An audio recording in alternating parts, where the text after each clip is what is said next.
Okay, so hopefully the microphones are on. So welcome everybody to the second panel. And what we're going to do in this panel, we're going to talk about the implications of sustainability reporting and assurance for accounting education. So we already talked quite extensively about that there. And I think for me and hopefully for many people in the room, this is really just the start of this discussion. It's not the end of it, because there's lots more discussion needs to happen, and not only discussion but debate and maybe even some argument and coming to conclusions or compromise perhaps. So the aim of the session is to have an open, insightful and forward-looking discussion where we all admit the warts and all. So if there's problems, we must get better at admitting if there's problems, because if you don't admit there's problems, how are you going to fix anything? So I just want to introduce the panel quickly, and then you'll get 2 minutes each to discuss something in a moment. So Ian, most of you in the room I hope know Ian Brown. Ian is the Director of Education from Chartered Accountants Ireland. Welcome, Ian. Then we have Jackie Bateman from ACCA, and Jackie, you're Head of ACCA Qualifications. We then have Professor Ian Thompson. You heard from Ian earlier, and Ian, you're the Chair in Accounting and Sustainability at Dundee University. We then have David Potts. David, you're the Director of Policy and Regulation and MLRO, which I think is about money laundering, according to my recollection, of the Association of International Accountants. And then on my right, we have Dr. Louise Gorman, who's an Assistant Professor from Trinity College, Dublin. So we've got the big hitters here, people, the 3 professional bodies and 2 brilliant academics. And there's really, I suppose, 3 things that I would like to talk about. Integrating sustainability concepts into accounting curriculum, overcoming challenges to curriculum change. I think there is challenges and there is resistance, even amongst our colleagues. There's probably resistance. We're probably teaching to the converted because they're all sitting in the room. And then there's finally a call to action. You know, what do we do next? So I just want to give each panelist 2 minutes to give their opening remarks about their current role and the perspectives they're bringing to the discussion. So Ian, will we start with you? Is that okay? That's no problem. Hello. I'm not switched on, am I? Oh, you can hear me now? Okay, that's a kind of a weird trick that you can't hear yourself up here. Thanks very much, Joan. I thought by sitting this far away from you, I could probably go last. Unfortunately, that strategy didn't work for me. I'm the Director of Education at Chartered Accountants Ireland. Historically, that role has meant that I looked after everything up to pre-qualification. And going forward, it's going to be all forms of education from pre-qual right the way through CPD lifelong learning. So the entire learning experience for somebody who wants to go into to be a chartered accountant in Ireland. So like at the moment, we're about 40,000 members, counted the amalgamation with CPA Ireland. They're formally on the 1st of September this year, which is a big event.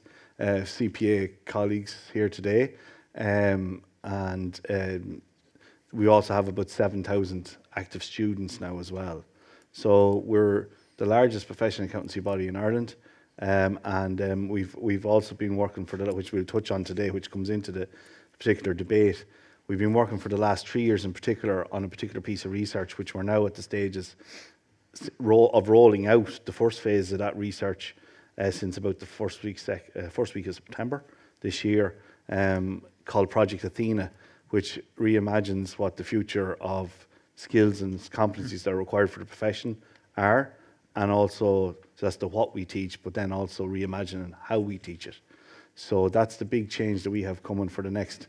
I suppose we'll be kept busy with the rollout of that, Joan, for the next sort of 3 or 4 years anyway.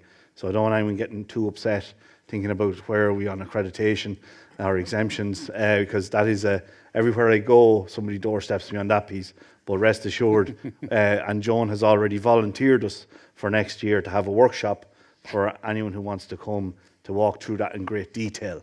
In fact, the workshop that Joan has volunteered us all for is a week long, not even a day, right? So thank you, Joan, for that. Okay, thank you so much. Okay, so Jackie, do you want to go on ahead? Hello, everyone. I'm Jackie Bateman. I'm Head of ACCA Qualifications. I don't know if everyone in the room knows of ACCA, but we currently have over 750,000 members and students across 180 countries. So I hope the perspective I can bring is very much the global perspective. I'm an ACCA member, as well as having a team of qualified accountants who help create the qualification for the ACCA. We also, when I was thinking about today and thinking about what might be helpful for the audience, we have a really important part of ACCA is our policy and insights work, and the research that we're undertaking, particularly in the area of sustainability, has, I hope, is of interest to everyone, and there's a great deal on our website. We have a sustainability hub. Some of it's members, some of it's available free for everyone, but I would say, the research that we're doing in this area really is driving what we do in the qualification space as well. We have just very recently launched a new qualification, and we very rarely launch a new qualification, so this is a big moment for us.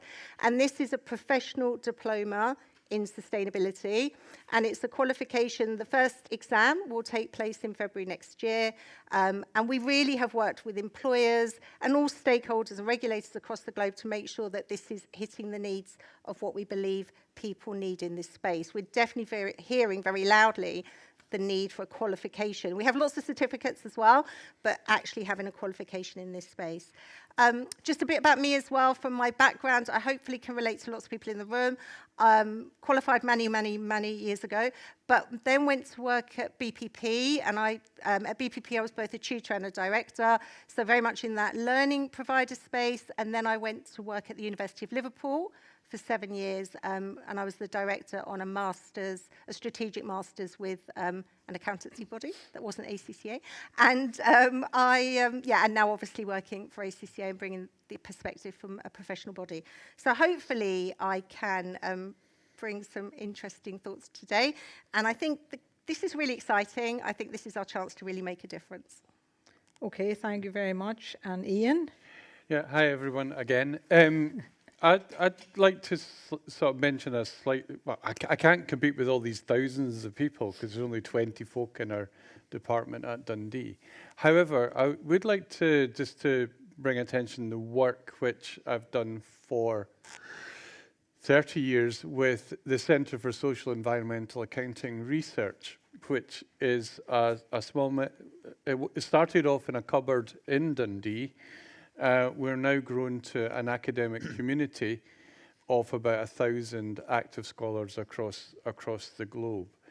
And that's been a really important sort of community of researchers. But one of the founding principles of CSER, which Professor Rob Gray, who sadly passed, said that you can't really do research, an impact, without doing education. So education has been a core part of the CSER community, and it's important because this idea of if we're researching all these things, but if we're not communicating and we're not linking with practice, we're not really doing research. And I think that that's an important sort of like, sort of like link that we can have as academics, as educators, but also as researchers. And I think the ability to feed in our research into the practice, into policy, and also into education is critical. So I think in some ways, Louise will possibly have the same thing, is we're looking at research-infused teaching as an important part of that. But also looking at effective education. So one of the initiatives we set up 2 years ago was what we call ECOP, was an educational community of practice for sustainable accounting and sustainable reporting, where we've actually taken quite, kind of innovative approaches to these and gone across the globe and talked to people working with indigenous communities in Australia, as well as people in South America dealing with toxic masculinity within professions, and really sort of brought a lot of these things there. And again, just really we'd sort of like, if people are looking at this, we've got this resource, the Caesar community, we've got teaching materials, educational materials, we've got various things to do, and we've got about 1,000 academics who've been working, and including Caesar Ireland, who have made a really positive contribution to the kind of global community. Okay, thank you, Ian. And David? Thank you. Good afternoon, everyone. It's lovely to be here. My name is David Potts. I'm the Director of Policy and Regulation at the Association of International Accountants. I can't even say my own professional body. So we have a footprint across the world. We're a regulated qualification and recognising the Companies Act in the UK and also Ireland. So as I say, we've got members across the world, so that means gives us quite a broad global perspective, a bit like Jackie was saying about ACCA. But really, my role relates to our interaction with our regulators and also sort of policymakers like IFAC to make sure that our qualification is the right standard and it contains the right kind of things that the market wants. And then also making sure that we're regulating our members efficiently and effectively to make sure that they're providing good work and services for their clients. I used to think that lying in bed at night, if I recited the names of acronyms, that it would help me get to sleep. But then I started thinking CSRD, IFRS, ESRS, ISSB, that it was actually, instead of helping me get to sleep, giving me a sort of sense of anxiety. But I think a lot of our members probably think the same kind of thing. And I wrote down something that Ian said this morning about regulation not being viewed as a constraint, but more of an opportunity. And I think that's one of the key roles that we have as professional bodies, is educating our members about the opportunities that these new changes actually bring them to help provide different services for their clients or upskill or actually learn new skills. And I think, we'll probably talk later on, but some of the key roles that we have are related to CPD for members, especially ones who graduated quite a while ago perhaps, but also, working with universities to upskill current graduates and look at that practical training as well. So I think that sort of those two key roles that we have as professional bodies are quite important. Okay, thank you so much. And Louise?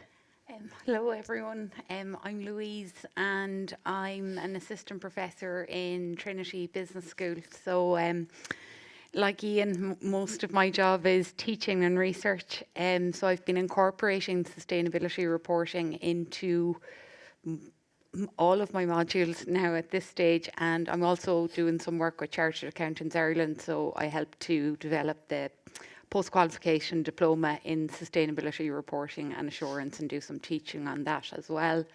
And just as Ian had been saying, I think this is the first time in teaching that I've really felt I can integrate my research into my teaching, that we can really use the research that we're doing to provide examples of the importance of sustainability and sustainability reporting as well, and even more peripheral research that I'd be doing in accountability or governance that you can bring in from the ethics perspective as well.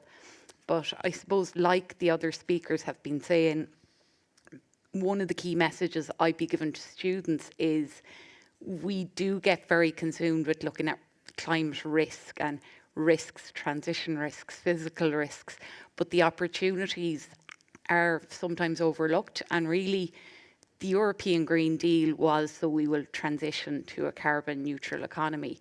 And in order to do so, we have to keep doing business. We have to keep reporting. And we can't keep doing business unless we seize opportunities. We can't just be looking at risks all the time as well. So I'd concur with what everyone has said on looking at the opportunities that are arising and material opportunities that we can profit from at the same time as doing good.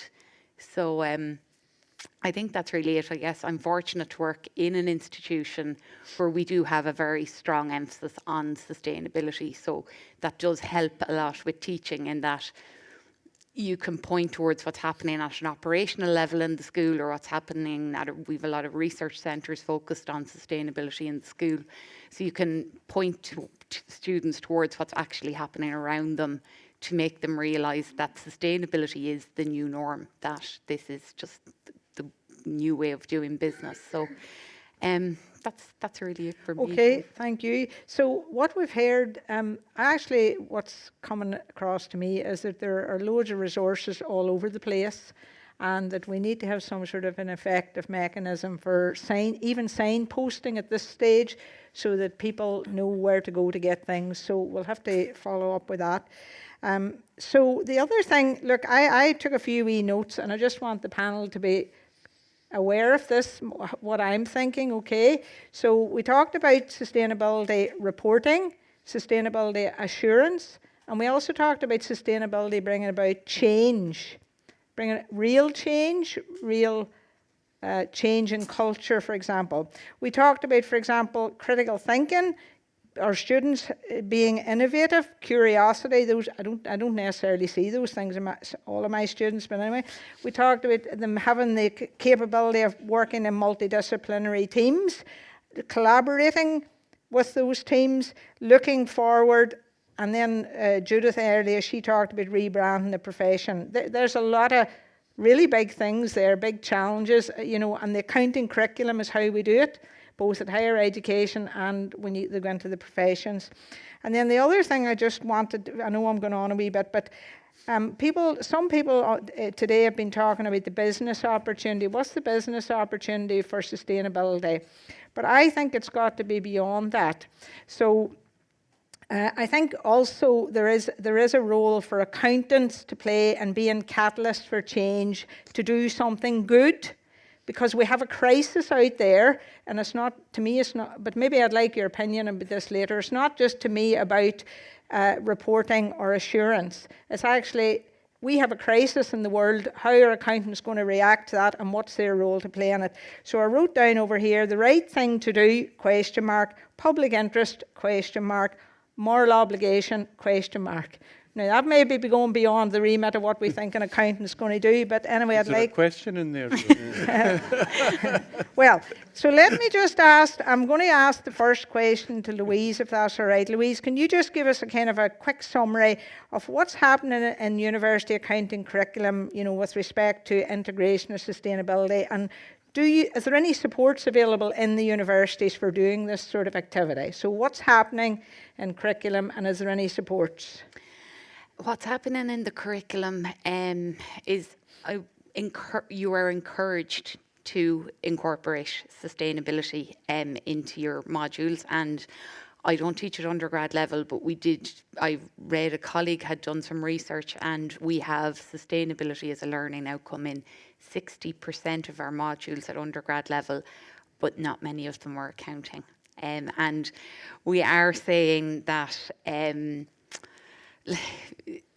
it's the traditional excuse, but there's not that much space, and it's not, sustainability is huge. And I think really what a lot of people are failing to do is to think we need to get something in. I think the problem is that people look at this area and think it's too big, why bother?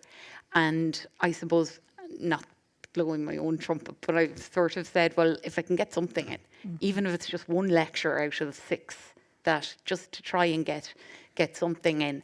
And I think if you show that initiative as a lecturer, the supports will follow, because I don't think there's any business school in Ireland that don't want to be seen to be teaching sustainability at the moment.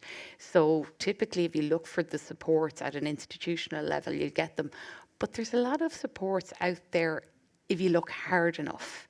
It's just, I suppose, maybe a lot of our problem is finding the time to look for those supports. And that's something I'd said to you as well, Joan, that I think it is a time for not just lecturers within an institution to come together, but for educators as a whole, not just within Ireland, across countries, to share resources and pool resources, because it does take a lot of work. Like Ian spoke to something this morning, which is something I've done as well, is take traditional accounting case studies and update them to include some sustainability issues in those cases as well. But we don't have time to do that with 20 or 30 different case studies. So if we pool our resources together, we can do it a lot more efficiently. So that would be my thoughts. That's brilliant, isn't it? That's a really good summary, I think, of probably where we're all at in our own departments, actually. So, Ian, I'd like to ask you, moving on, talking about curriculum, but in terms of teaching approaches, so how we teach, are there, effective strategies, is it your opinion, is it better to integrate right across the curriculum or just to do it in some discrete subjects? And what sort of different pedagogies or innovative methods, Ian, might one use to teach this sort of stuff? You know, is it chalk and talk going to work anymore? No, not really. I mean, I think I suppose there's a range of different answers into the approach. There's often the piggybacking, niching, or mainstreaming as different sort of strategies. But I think that they all work. You know, sometimes you smuggle some stuff in, other times that you don't. And sometimes it's not necessarily the topic that's important. It is about how you teach. And one of the things that I've been sort of like moving towards in the last while is using ideas from design and architecture. And actually, rather than looking at reporting or anything as a form of compliance, we look at how we construct kind of sustainable reporting systems. We get students looking at designing and redesigning reports and actually using some of the sort of like the technique. Because one of the reasons for looking at it was who does complex stuff, who looks at interdisciplinary, who pulls it together. And you look at architecture and design is an area where they're actually quite skilled at it, and look at those things. And I've sort of brought that into a lot of the courses and just say, hey, let's design. We do circular economy. 20 minutes on circular economy, and then just go design something for this, and get the students coming up with suggestions on how you might account it. And that creates an awful lot of the thinking. It also then says, well, how would you report it? But you're taking reporting as an opportunity to communicate. So I think that's to me, that's a kind of really useful thing. And don't teach people how to do a budget as such. Just say, design a way of understanding the financial consequences of this decision. And that kind of frees up the thinking for people to come up with things. And then after it, you might say, do you know that there's something called budgeting? Do you know that there's something called that? But that ability for them to kind of discover and design their own thing. Because the reality is when you're an accountant, you're designing all the time. We talked about the data point issue. Imagine if we trained all of our accountants to design data systems, right? You wouldn't have such a big problem with the data. You know, we talk about 1,000 data points. That's actually an easy, simple. That's 1,000 data points is easy to solve if you know about data design systems. If you don't know, it's impossible. So I think sort of like drawing on design skills, drawing on sort of like ideas like, you know, creating architecture and infrastructure and thinking differently is an approach which can be applied across many, many different topics. And all you really, the other good thing about it is you just got to learn some of these basic principles, and then you don't actually need to know about the domain. You let students do that work in that process. So I think that's one way to do things. Okay, well that's very innovative, and certainly would, you know, make the students think in a different way. But we probably need some case studies of that written up so that educators can see what it looks like, so that they could mimic that, you know, and I mean, and I think it's challenge based as well. So you'd have a whole range of things like things about you know, sort of like zero carbon transportation. And again, sometimes we need less. Like when it comes to case studies, we maybe need less. I think there's a tendency to try and write novels, whereas actually what we really need is challenges and threats. And often some of the more effective ways of actually, you know, trying to get over these points is a very short issue, and let the kind of fill in the detail. I do think we've got a tendency to fill in all the details in advance and then go, try and solve this. Here's 20 pages of text. You've got a paragraph to solve it or come up. Try it the other way around. Give a paragraph and say, come up with 20 pages. Okay. That's great, thank you. So that's a challenge on us, I suppose, really, isn't it? To think about how we teach in the classroom. And actually, it sounds to me that's pushing you outside your comfort zone, because most of us do like the pages. Only if we want to control. Why do Yeah. we want to control the classroom? Yeah, no, I know, but I You know. think it is probably going to challenge some. Okay, so I'm going to ask Ian and David and Jackie. So now from the professional body perspective, so I think just briefly, if you just say how are you adapting your own frameworks or qualifications, and how are you working with universities to incorporate sustainability into accounting education. So how are you working with the universities? What are you doing yourself in your professional qualification, but how are you working with universities, if at all? Okay, so we'll start off with you, David, if that's okay. Thank you. Yeah, well, I suppose we work with universities every day in our professional body. Our academic team's made up of individuals who teach at universities, they set exam papers, and they do research as well. So we've got about 50 members of our academic team all the way through different levels of papers, including related to our e-tutor role, when we have a distance learning program called IAASA, which has online lectures as well. So they're really instrumental with us in developing our qualification, making sure that the standard is correct, the syllabus is full of everything it needs to be full of, which is quite a lot at the moment. You know, we have a lot of regulatory requirements through our FRC recognition in the Prescribed Subjects in the Companies Act, and also there's requirements in Ireland as well that we're hitting with our qualification too. So I think it's a real, it's useful to have their experience, because there's so many things that need to go into the qualification, that what you choose to go in at what level and meeting all the requirements, Prescribed Subjects, international standards, IFRS, etc., to make sure that you're coming up with a qualification that's fit for purpose is really good. As part of that interaction, we have annual examiners conferences where we bring all of our academic team together to sort of thrash out changes we're going to make to the syllabus. Recently, over the past 2, we've been looking at sustainability within the qualification, so really going and drilling down into each topic to see where it can be embedded throughout the syllabus, whether it needs to be in some topics, whether it doesn't need to be in others, whilst also sort of taking account of the fact that, you know, the qualification's a box, and if you put something in it, there's a finite amount of space and time, so does anything need to come out of it? But that's been really quite useful. But it also sort of works through as well. I think, Ian, you were talking about looking at architecture and looking at different sort of strands as well. We're part of this group called the Sustainable Finance Education Charter, which is based of different professional bodies, but not just in accounting. So you've got banking and insurance in there as well. So we're sort of helping each of those to look and see what should go into qualifications and looking at the market as well. Because I think creating a market-ready qualification is probably the most important thing that we're all around to actually do, to produce accountants that are actually going to get jobs when they get to the end of it. So yeah, a huge academic team that we use their experience and come through, set our exams, set the syllabus, and you know, through different stream meetings and the governance side of things as well. They report to our qualifications committee, which has a link through to our council. So it's all really quite integrated to come up with a qualification that's fit for purpose. Okay, that's great, thank you. And Jackie, we'll go to you next. Thank you. Very similar.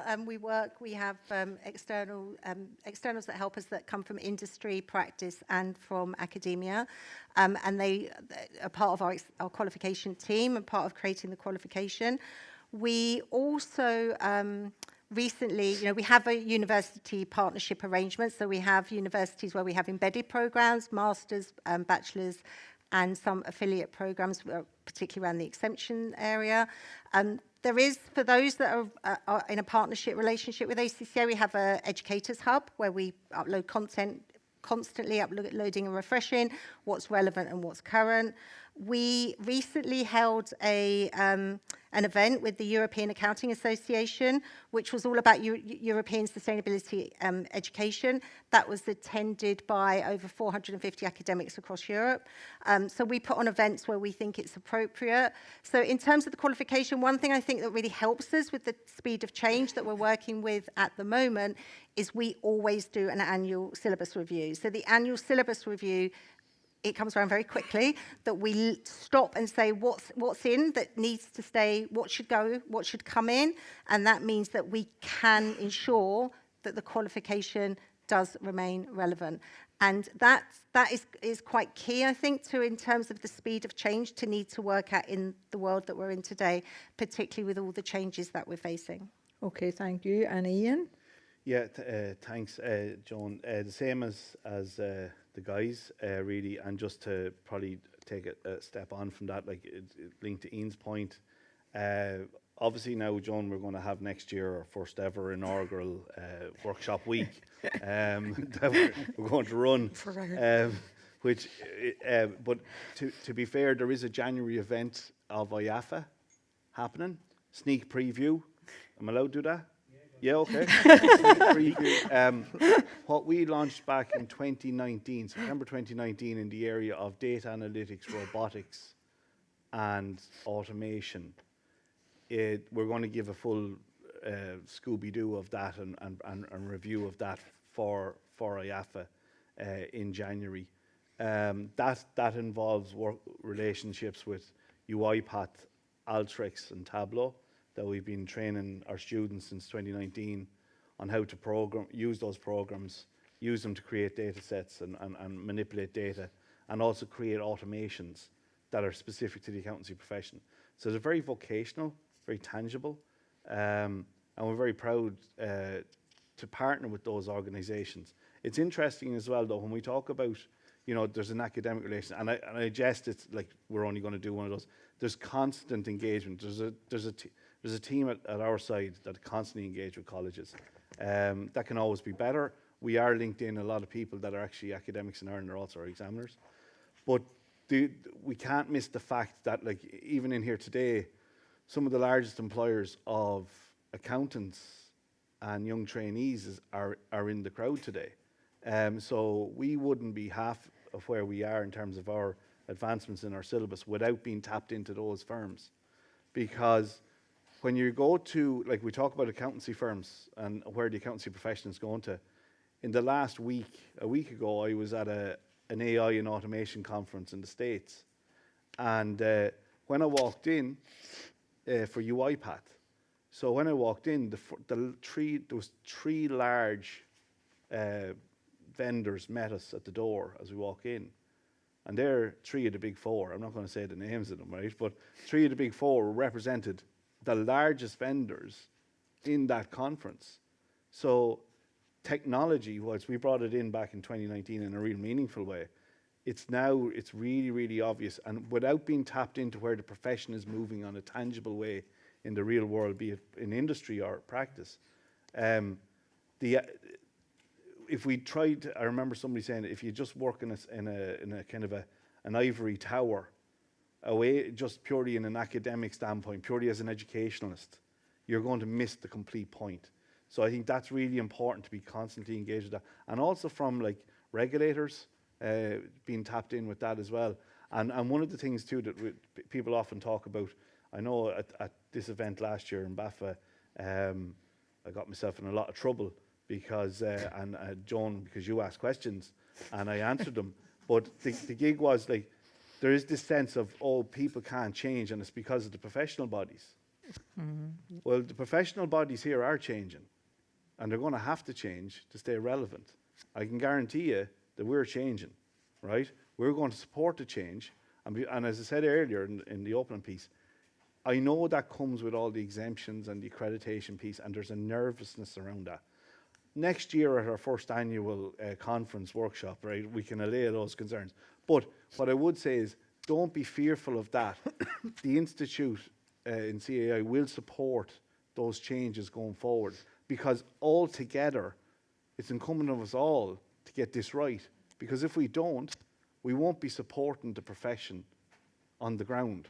And then, as a whole piece, that's where you start. And you see it in other jurisdictions, not going to name them, but there's accountancy bodies in other jurisdictions that are having significant revenue failure. Why? Because they haven't done precisely this, about engaging.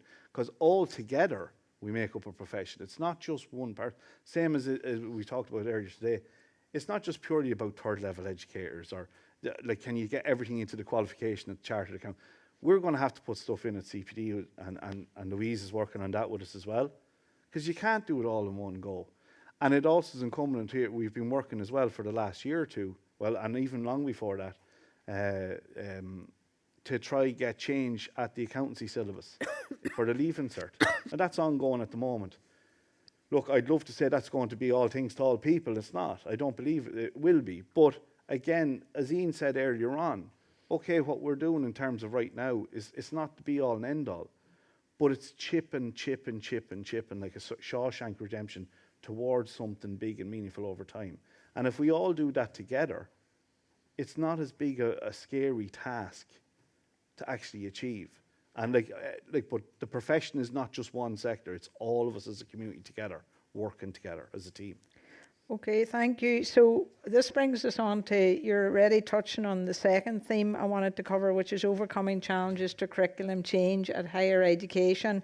And one of the big issues, it's like a big elephant in the room, is accreditation. And we've been to so many accreditation events, and the FRC, for example, have put a few on. IAAFA have put a few events on where we're continually talking about accreditation, and it became very acutely a problem with respect to COVID. Whenever, anyway, there wasn't movement on various things. So I want to ask each of the professional bodies, I mean, you know, there's only so much room in the higher education curriculum. There's only so much room to do so much. So, Louise, you said that this is this is a huge area.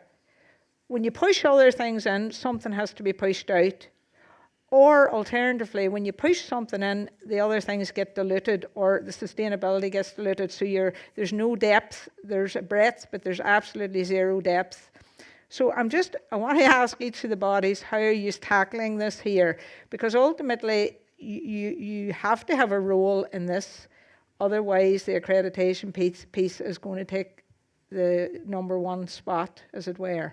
So maybe if we could start off, David, with you, how are you addressing, how is your institution addressing this, or is it maybe not on the radar yet? Always good to go first in this question, I think. Apologies. No, I think, well, accreditation, AIA, we have an exemptions policy that stipulates what can and can't be exempted from the qualification. We don't exempt anything from our final level of qualification. I'm not just saying that because the FRC's in the room now. But yeah, so, you know, everything's mapped out, and universities and institutions that want to become accredited by the association can apply online and submit their syllabus and qualification. I think it's very interesting when you were saying about everything that comes into the syllabus. Now, some accreditations might have been done 4 years ago, 3 years ago, 2 years ago. And, you know, the variety and content of the syllabus might be slightly different to how the AIA is moving forward with its syllabus, particularly as, you know, like Jackie was saying, our syllabus is reviewed every year. Topic weightings might change, and the creation of different sort of topics around sustainability and their weighting changes as well. Now we trail that quite far in advance to universities and say, look, this is changing next year or when it becomes examinable. But I think we also need to look at where some of the learning outcomes actually sit, and whether or not that can be done in practical training rather than in actual examination. And you know, that's a slightly different conversation than the qualification itself. But I think we also need to be looking at the sort of transferable skills and say, well, if you can do X, Y, and Z as part of your qualification, is it reasonable to suggest that you can be exempted from this part of our qualification? And I think that part of the discussion is something that we have to have more in depth as a sector, and also with the regulator. Mm-hmm. But certainly we've had you know, good uptake from universities with our current syllabus, and as I say, the important bit is working together with universities over the next, you know, couple of months when the syllabus changes to say, these are the changes that are coming up, fit together. I don't think you're ever going to get, unless you actually sit down with the university and match the syllabus off with each other, the direct matching. So, you know, to some extent, there's a conversation to be had with that as well. Okay, fair enough. So, Jackie, how are you addressing this, and is there anything going out, or is more just going in? Definitely things come out every year. Right, okay. Anyone who works with ACCA will see the changes to the syllabus every year. And we are very aware that you can't just have syllabus creep. And we do work really carefully to make sure we take out as well as bring in. And that's just about being current. I think, otherwise we'll just be teaching and including things that are no longer relevant. While I'm thinking about this, there's a couple of things. And we do this for sustainability and we do it for technology. We're trying very hard to set the question. We always have real business scenarios, and we're trying very hard to set the scenario so you almost are testing two things at once. So you might be testing something in a reporting space, but you do it within a sustainability organisation, or it's just a question and then somewhere you ask, and what does this mean for the ESG? What impact will this decision have? Or you might ask them to make a recommendation at the more advanced level when they do more application type study, and you'd look there to say, and what are the social impacts of this? What should they consider? And we do that from a technology side as well, and all of our exams are computer based, so we're testing Word, Excel, and all of those skills. It's almost like students don't realise they're being tested on that really, because they're being tested on the content. So I think it's developing the skills and trying to get more from what you want, rather than making things bigger, trying to get more value out of what you ask students to do. Okay, so a key lesson there might be that when we are all as academics looking at our syllabi and complaining about accreditation, we need to check what's in the syllabus every year to make sure if something has been pushed out, why do we keep on teaching it 2, 3, 4 years later if it's not required? I think that's one. Definitely do that, and also when we introduce anything new, we will put learning support on our website as well. So definitely check the syllabus, and then for new things, go further in the website because there will be support there. Excellent. Okay, and Ian. Yeah. So one of the things we do all the annual reviews as well and changes and that, so it's kind of standard. What we do is back in 2017. We had a piece where we were going, the same question kept coming up. These questions, anyone that's teaching accountancy for a long time now knows that all of this is the same stuff that comes out. It's the greatest hits every 5 years. We haven't enough space. What are we going to do? We have to take something out. And I've been in meetings where I said, we would just take management accounting out, right? Because it's management accounting. That was a below, kind of a lower level grade thing. All joking aside, it was in meetings that was said. IAASA said it as well. Yes, did it. That's where I heard it. So they were saying it in many places. But interesting enough, they've just come out this week, I think, with sustainability elective. Sorry, now we're weaving here, right? So sustainability elective, IAASA have. We haven't gone with that approach. We've embedded it throughout, which I think is we deliberately went with that because we do electives. But we actually really thought about that and what's best is in terms of that more integrative piece. Back to the other piece though, in 2017 we were going we couldn't fit, we wanted to put the new technology pieces in because we knew in the future we were going to have to deal with CRSD and those kind of pieces. And that can't be really done without having strong technology and strong technology deployment. Not saying that accountants need to be technologists fully, but they need to be able to act as a Rosetta Stone between somebody who does deploy that kind of stuff so they can get the best out of it and know the art of the possible. To do that was a significant piece that we put in, and Ian alluded to this morning. We took 20% roughly out. Now, that 20%, we reduced the amount of contact hours by 20%. And there was a huge fear at the time that that was going to impact learning outcomes. That 20% that got lifted out back then, the only thing that it adversely affected was the lecturers who were teaching for us their second holiday. They didn't get to go on it because they lost out on a few quid. Because we reduced down the amount of hours, because what had happened was syllabus creep over the years, right? And then, of course, people were getting, so people said it couldn't be done. We got somebody independent in to, that's one of the lecturers ringing me now, watching online there. So apologies for that, right? Distracted. But that actually did happen. And you know what? The sky didn't fall down. The passers didn't collapse. 20% got lifted out. And we never actually took one learning objective off the competency statement on any of them. So that was 20% out. Hence, RPA went in, analytics went in, blockchain, crypto, all that went in 2019. We're looking at the same kind of piece at the moment. Now it's more difficult because the low-hanging fruit's gone, right? And the problem now is we have to think there's more things to go in. So now we've got to be smarter about how we teach. That's good. And this goes back to some of the pieces talked about here today. So we're rolling out adaptive learning as a piece. And for those who think that adaptive learning is a strange new concept, most of the professional accountancy bodies around the world are investing billions in this over the next 5 years. So it's not just, you know, out of the blue. This is the big thing in education that's coming. So we started doing our first adaptive learning courses at the end of August. And we've had students now go through and already take their exams. So now that kind of flips, like I'm not going to get into what adaptive learning is and all that, we can do that at other time.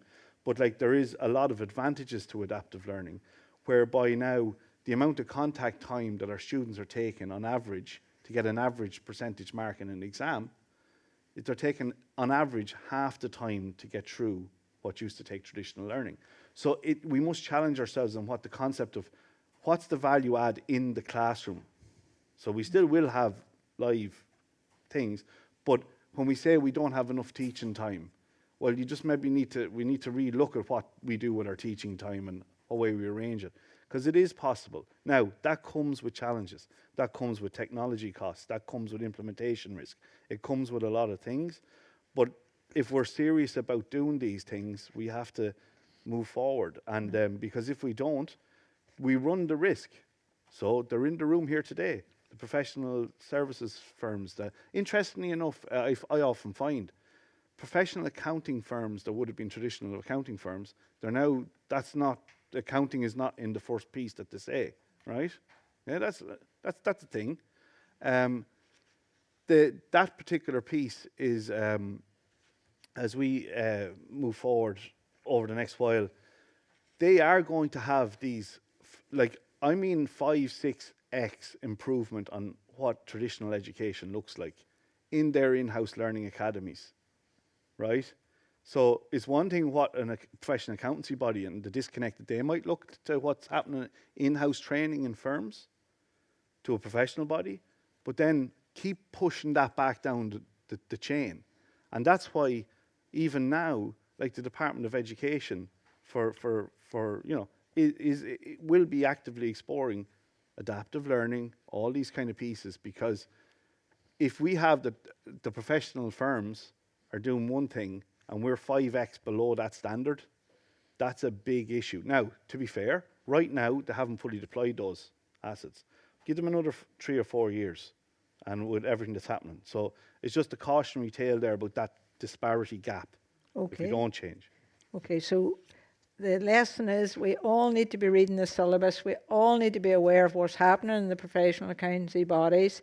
And we need to keep up to date with the whole thing, because things seem to be going out, but maybe the message isn't getting through to us that things are moving out, so there's room for other things, sustainability, to be moving in. So I want to just... You did say you wanted arguments. Yeah, I do. I want to ask you, Ian, sorry. I'll ask the question. Right, go on ahead. It's just a little thing about the structure of the discussion, is that it's sustainability versus accounting. No. I don't think it is. I think we shouldn't be thinking that way. We should be actually kind of integrating them together and looking for that intersection. Yeah. Yeah. And I think the other thing we should be doing, and this is maybe more controversial, is we should be going straight for sustainability, because it's a bigger concept than financial reporting. Too often the problem with our education is we frame things in technical, simple tasks, and then we go, that's too simple, and then we break it, and then we go around. Other places don't do that. Let's start with what it is we want to do. So again, start with sustainability reporting, and then just go, and here's a wee bit of it. and actually sort of like flip Yeah. it round a little bit, but don't make it either or. And I think it really does. It is often an issue. I And Jackie, tot- your idea is perfect. Like Yeah, you I just go. totally agree. Yeah. And we've listened to stakeholders all over the globe, and we've made the same decision that it's embedded at every level. It's embedded. It's not you now do your sustainability exam or your sustainability module. It's too important, and the right way is to have it as part of the overall. Yeah, well, I agree. I'm talking about if there's, for example, contract costing or whatever, if that's out of the syllabus, we don't need to be, unless we see some real value in that. But Ian, can I ask a follow-on question from that? It's about overcoming resistance amongst the educators, us in the classroom. So how do we overcome resistance, to this? We're talking about we need to integrate sustainability. Maybe we should be starting with sustainability. How do we get our colleagues to buy it? That's a big change in hearts and minds. How do we do that? Where do we even start? Well, we start by making it as a hearts and mind problem rather than saying this is a prescription that you actually have to do. I think conversations with people, using, it's funny, I'm having this argument just now and somebody's going, we can't put greenhouse gas emissions into our syllabus. I go, but it's actually a requirement. We're kind of in breach. We're not teaching people how to comply with existing kind of corporate governance and reporting regulations. I think the key thing is to have conversations. The other thing is not to criticize, but it's to provide solutions. And I think that the approach, that one of the things that we need to understand how change happens within our institutions, the institution we work with, and then work within that. That's why we had, up Birmingham when we mainstreamed the climate accounting. That was something which, we'd tried before, and people had volunteered and they were coming up with stuff. But it was the same stuff because we didn't actually plan it.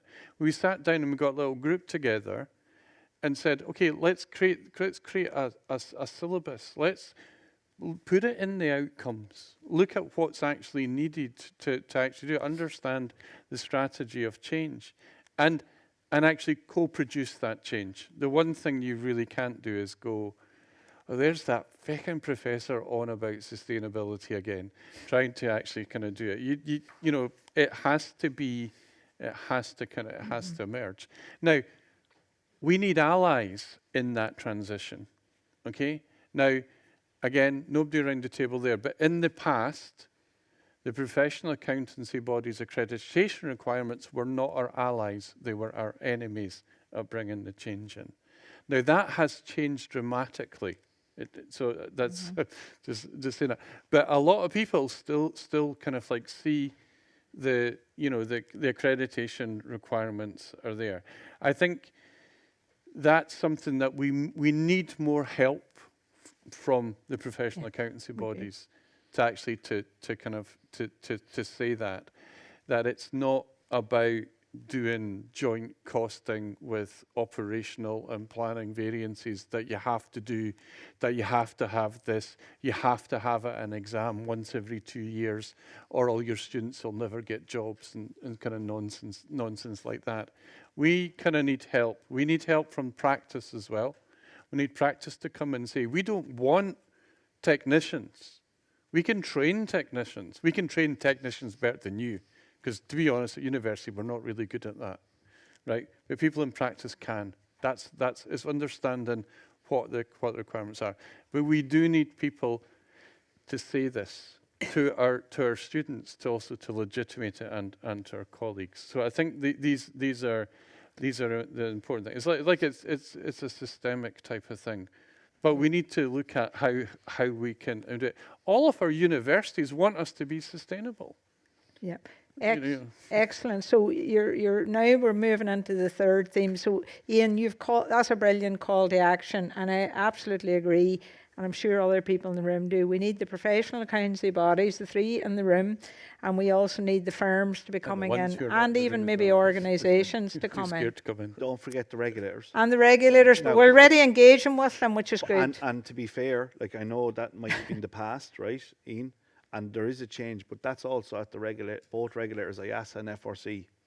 There is a change, and I think to piece to challenge all of that. So like, and it's one of the great things of an event like this, where everyone can be in the open, where you can't go like that, because everyone's here. So like, everyone's trying to change as an overall profession. There's not people in the system trying to block that. Okay, so I'm just going to ask Ian, thank you, you've given a really good start to the next, what's the next big step that needs to happen?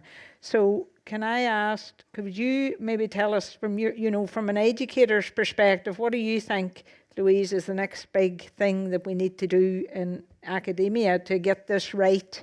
And I think it relates back to what's just been discussed, in that we need to think about, there is the sustainability reporting piece, which actually isn't that difficult to teach. It's only a few concepts: double materiality, value chain. They sound like they're huge, but they're not. And from there on in, it's about what we've been saying about embedding sustainability throughout, be it that you're looking at material uncertainties and how you could relate that to climate change or whatever it is. But it's about bringing sustainability concepts, and not just the environmental, the social is there as well, and we're inclined to overlook that quite a bit. So that would be one thing. And I suppose it is a matter of stop using excuses that people are inclined to say, oh, there's no textbook. There are textbooks. I've read one that Ian had a huge contribution to. Sheila Killian has a great book. But really, how much do our students actually use textbooks nowadays anyway? So I would say stop making excuses as well would be another one. And I suppose really after that, like the way we teach as well, and we had done the place-based education, it doesn't have to be formal instruction. That there, like I suppose part of this is competencies, and we want critical thinkers and inquiring minds, that you do need to engage more in. It's not the formal instruction, it's about giving cases, about getting students to look at existing GRI reports or TCFD reports and saying, well, this is where we're at now. What improvements would you make? How would you design a test for this if you're an assurance provider? But maybe, like Judith mentioned it earlier on, being more creative in how we teach will be, I'd say, probably my third point. Okay, thank you. And David, just in 1 minute, what do you think is the next big step that we need to take? Well, I think for us as professional bodies, it's continuing to educate members who might have graduated a while ago. Kevin mentioned earlier in his talk that things were changing very quickly. There's new standards all the time. There's, IESs are changing. That's into the qualification. But looking at the actual practical, real-world skills of, you've got a client, how on earth do you tell them about what sustainability is and what it means to them and what opportunities it is for the client? So I think it's about things like ongoing learning, CPD, making sure that we're, keeping them up to date as well. That's the key bit for me. Yeah, and maybe academia can play a part in that, and designing some of those co-creation. I like that. They use this co-creation is used all the time in management. That's what those folks talk about all the time. They're co-creating everything. So why don't we start doing some of that seriously? We should be doing it. So Jackie, what about just quickly in a minute? What do you think the next big steps are? I think it is about collaboration, and I think that using the resources that are there, we're a very large professional body, which means we have, I guess, the funding for the research, and we take our research really seriously. So look at the Sustainability Hub. I think there's loads on there that will help people. Even if you're interested in upskilling, obviously I'm not trying to sell the professional diploma in sustainability, but it's a brand new qualification. But even if you just look at the syllabus, we've taken an approach that it's not just about reporting, it's about strategy. We start with ethics, strategy, performance management, and reporting and assurance. So it's taking that overarching view. So even if it's for you to upskill, or it's just to learn, how can we look at this differently? I'm really trying to encourage people to use the resources. Thank you so much. And Ian? All very similar to what went before there. Okay, perfect. Well, Could just say one thing. We need to stop thinking that accounting and finance and universities are separate from the world. We're embedded within the system. We're not an exceptional case. We're as dependent on those, and we have to recognize these dependencies and respect our responsibilities. So It's just interesting, right? The big, Joan gave a great presentation on IFAC. The biggest debate around those educational standards was in systems thinking. That was the one that was the most controversy around systems thinking went in around that, right? And that's the key point that Ian's just touched on. If you sum up everything else, right, that's happened here today, all of this doesn't make any sense without systems thinking, because we work within a massive global ecosystem, and if you're not thinking systems thinking, it's all siloed individual thinking, and we're just completely missing the point. Yeah, and I think other fields do talk about ecosystems. What's their system? You know, I don't think we're into that enough. We're not into that speak enough, or just the way of thinking. Did you want to say something, I Louise? would just agree with what Ian and Ian have said. It's just occurred to me now there's two Ians. Yeah, that's okay. But like I think there's a lot of Old Ian and young Ian. confusion, and there's too many terms used. Like we're saying integrated thinking, systems thinking. From my understanding, integrated thinking is a subset within systems thinking, but there's so many concepts floating around that I think if we could all just be clear on systems thinking, and that's fantastic that IFAC have that in now, so that at least we know what type of thinking we should be doing, and just to have clarity is great. Okay, well, we've finished in good enough time, so we actually have a bit of time for questions. So any questions for this fantastic panel? I think they've been brilliant.